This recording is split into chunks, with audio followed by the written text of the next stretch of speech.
Amigos telespectadores, estamos começando com o nosso programa jurídico semanal Justiça, Direitos e Obrigações.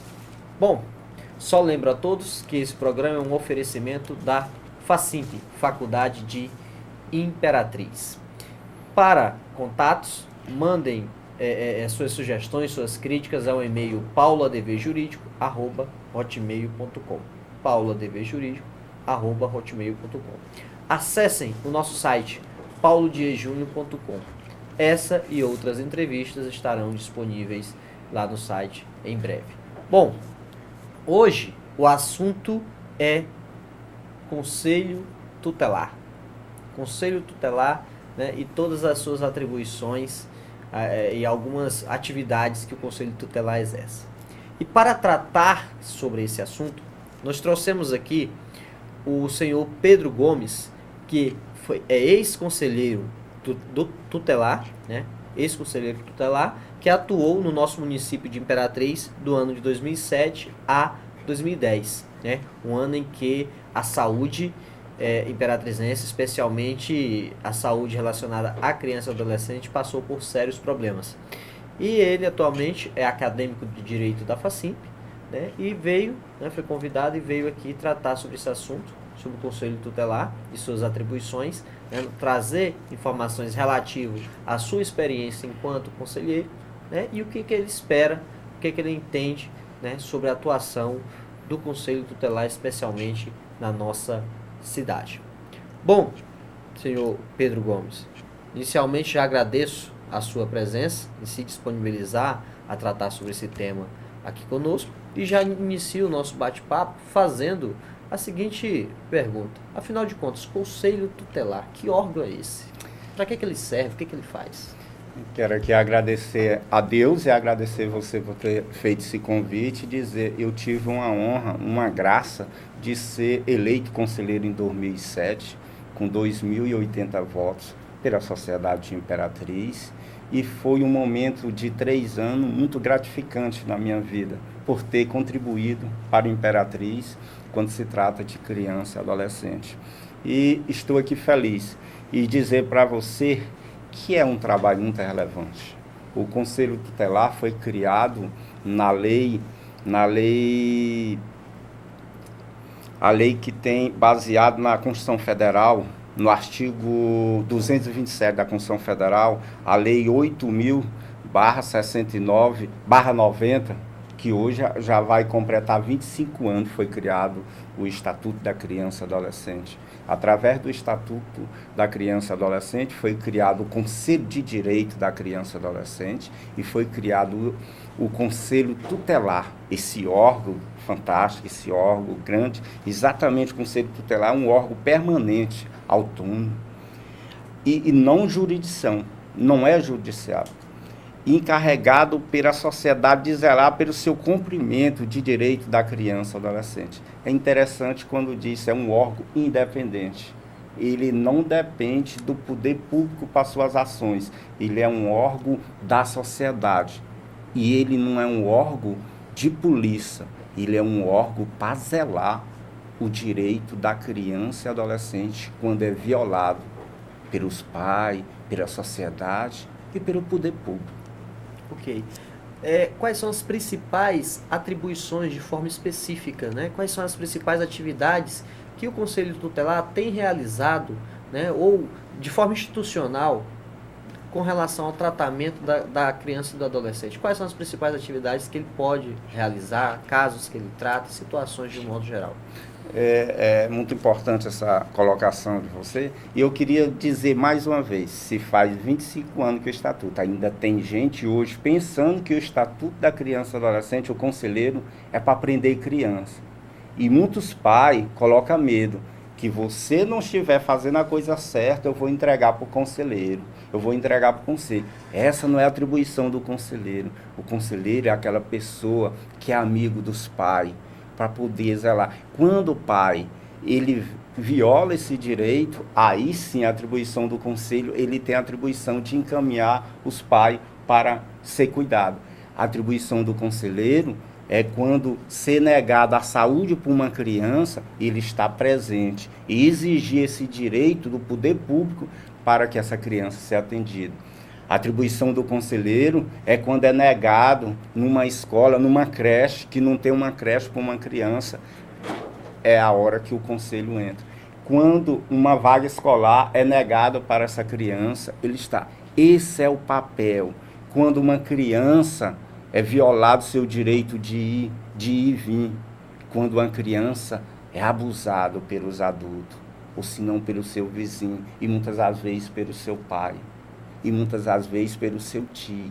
Aí é o papel do conselheiro. E o conselho tutelar, ele tomando conhecimento de uma situação como essa, seja através de uma denúncia de qualquer pessoa, o que é que ele faz? Exatamente. O conselheiro, ele trabalha por denúncia. A sociedade tem essa obrigação de, quando vê um caso, denunciar para o conselho. Na medida do possível, o conselho vai atender essa denúncia. Todas as denúncias que chegam no conselho vai ser averiguada.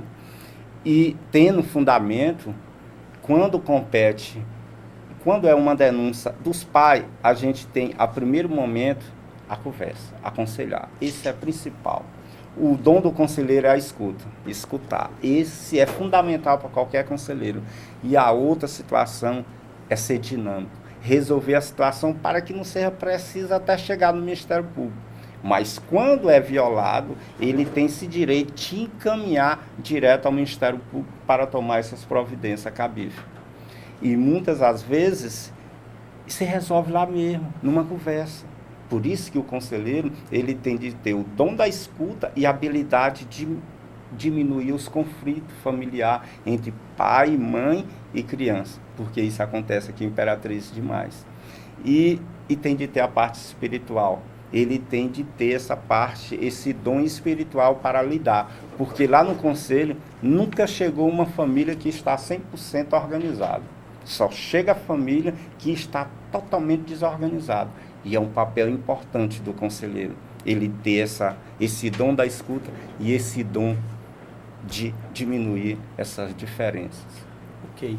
E para vocês atuar como conselheiro, né, o que é preciso? Qual o procedimento para que uma pessoa consiga a função de conselheiro do Conselho Tutelar? É interessante que nós tivemos, no passado, quando eu era conselheiro, aqui era eleito 5 conselheiros da área 1, 5 conselheiros da área 2. Nós temos 2, vamos supor, poderia ser uma pessoa, um eleitor poderia votar em 5 candidatos, porque são eleitos 5. E hoje mudou com essa nova lei, a lei de 170 de 2014, unificou. Uma nova lei agora unificou. Vamos supor, quando tiver uma eleição Imperatriz, tem uma eleição em todo o Brasil. Isso já vinha há tempo, essa luta, para que unificasse a eleição do Conselho. Nós temos um órgão que é responsável por esse trabalho, que é o Conselho Municipal de Direito da Criança e Adolescente. É esse órgão que fiscaliza o Conselho. O Conselho Tutelar é fiscalizado pelo Conselho de Direito e pelo Ministério Público. E esse órgão, o Conselho Municipal, é que faz a eleição. É ele que tem todo o mecanismo para fazer essa eleição. Para ser conselheiro é interessante, porque ele precisa primeiro gostar de criança. Ele precisa amar de criança. Ele precisa ter esse dom. E ele precisa ter um trabalho já com criança. Ele precisa participar de uma entidade, uma igreja, uma associação. Ele já tem de ter isso. Isso é fundamental. É o primeiro requisito. Quando ele vai se inscrever, o Conselho de Direito vai pedir uma recomendação, que ele tenha um trabalho já prestado com criança.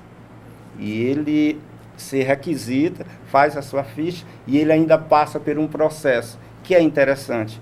No dia 28, 55 pessoas fizeram uma prova de conhecimento aqui em Imperatriz para ser conselheiro.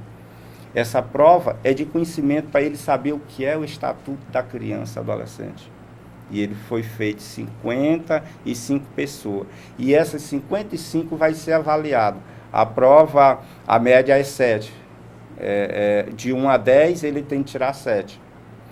E depois disso, ele ainda vai fazer um exame psicológico, para saber que ele está apto àquela profissão.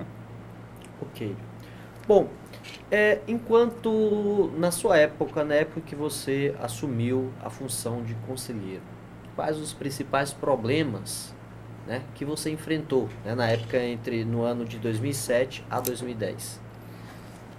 Na época, graças a Deus, nós tínhamos uma equipe de conselheiro muito atuante, Imperatriz. Eu era da área 2, e é interessante dizer para a sociedade, os conselheiros, nós conselheiros, toda segunda-feira nós tínhamos um estudo de caso.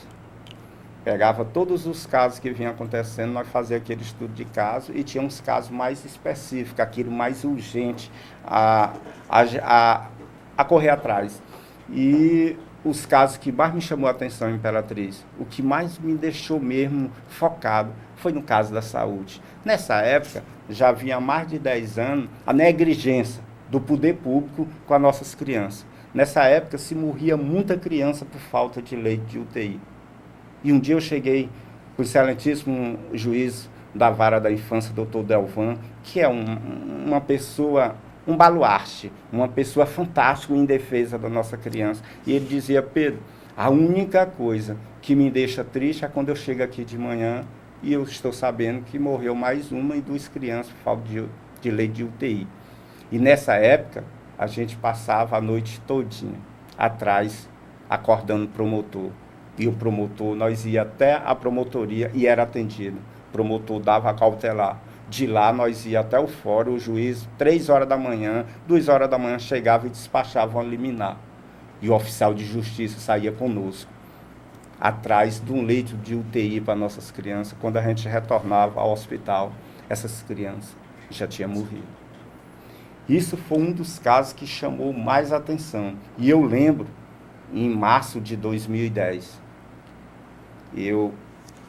Pedro, nós vamos fazer um pequeno intervalo. Já já você continua, né, com a sua experiência profissional enquanto conselheiro municipal entre os anos de 2007 a 2010. Não saio daí, amigos telespectador, já já voltamos.